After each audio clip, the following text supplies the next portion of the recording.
Olá, terceira fase. Falaremos hoje sobre as principais características da Idade Moderna, principalmente na transição do mundo teocêntrico da Idade Média para o mundo antropocêntrico da Idade Moderna.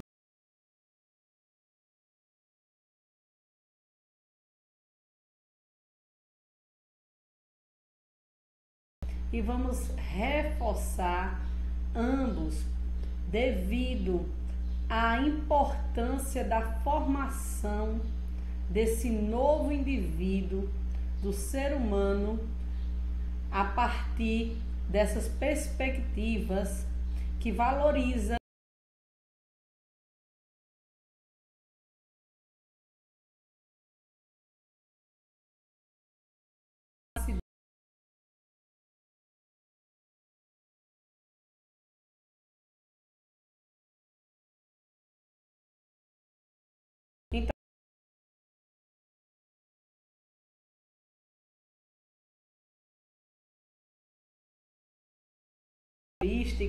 do próprio da própria arte renascentista, né? A arte em perspectiva, ou seja, você tem uma pintura plana, mas você consegue perceber como se cada um desses estivessem em locais diferentes, como se esse ao fundo na imagem ele estivesse mais distante, já esse com a vara de pescar próximo do olho estivesse mais próximo da gente, sendo que é uma imagem plana, só que a perspectiva é outra.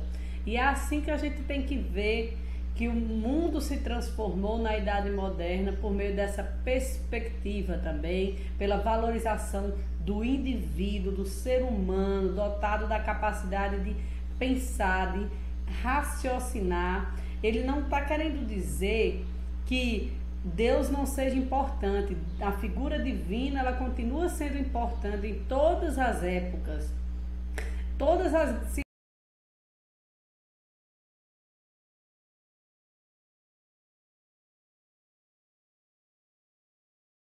existir nessa mesma igualdade de pensamento, ou seja, a gente pode evoluir cientificamente com o pensamento em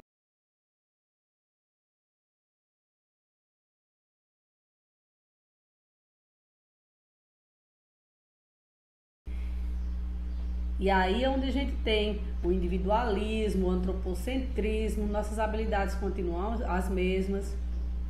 E aqui eu trouxe para reforçar para vocês as características, né? São elas: o antropocentrismo, o racionalismo, o humanismo, o naturalismo. Então, se você consegue entender, vamos começar pelo número 1 aí.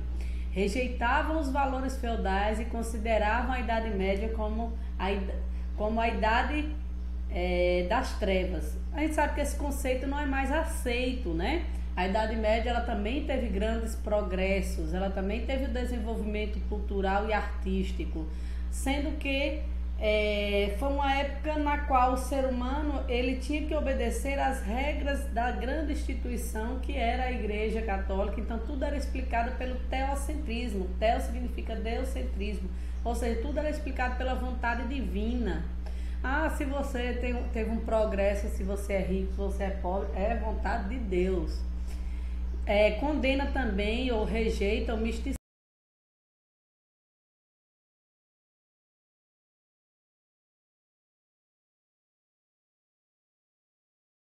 da observação da natureza.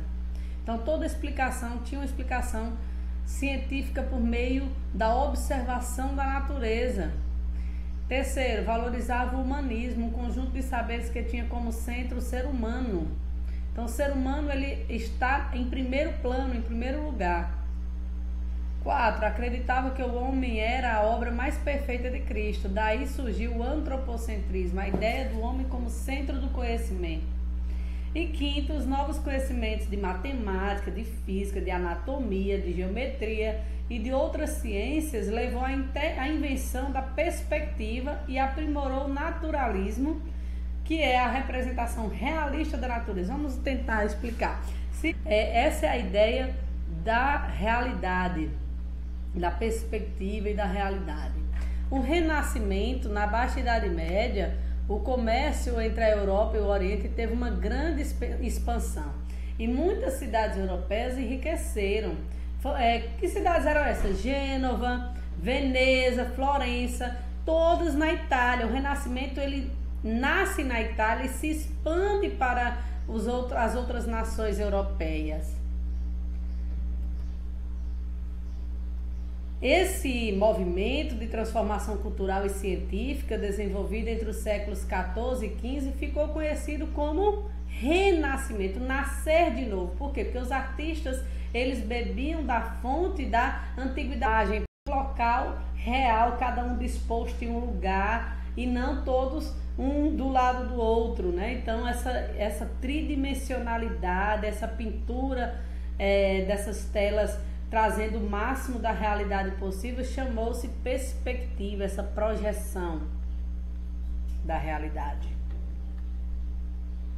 E o humanismo, aqui nós temos o homem virtuviano, do grande Leonardo da Vinci, que ele demonstra também a ideia da tridimensionalidade, mas estuda a anatomia, o corpo humano. Então as ciências aí, os grandes estudiosos como Da Vinci, eles não se detinham ao conhecimento apenas de uma área do conhecimento, mas de várias áreas do conhecimento. Você vê, ele foi pintor, ele foi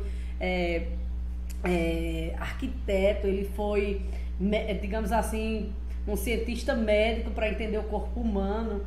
Então, essa é a característica dos grandes pensadores humanistas. O humanismo tem por característica valorizar as capacidades e os potenciais humanos, tanto físicos quanto intelectuais.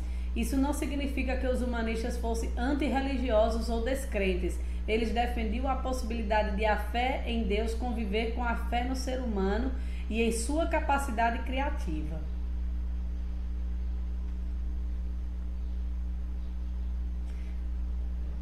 Retomando o conteúdo sobre que ocorre, na qual nós temos aí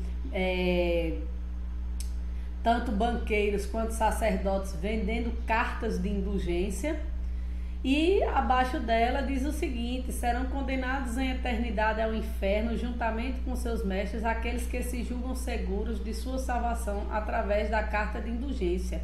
Lógico, essa frase já é uma frase de Lutero condenando as indulgências. E a gente pode perceber que essa prática foi tão comum naquela época e permitida pela Igreja Católica, que nós temos esse afresco aqui da época em que uma pessoa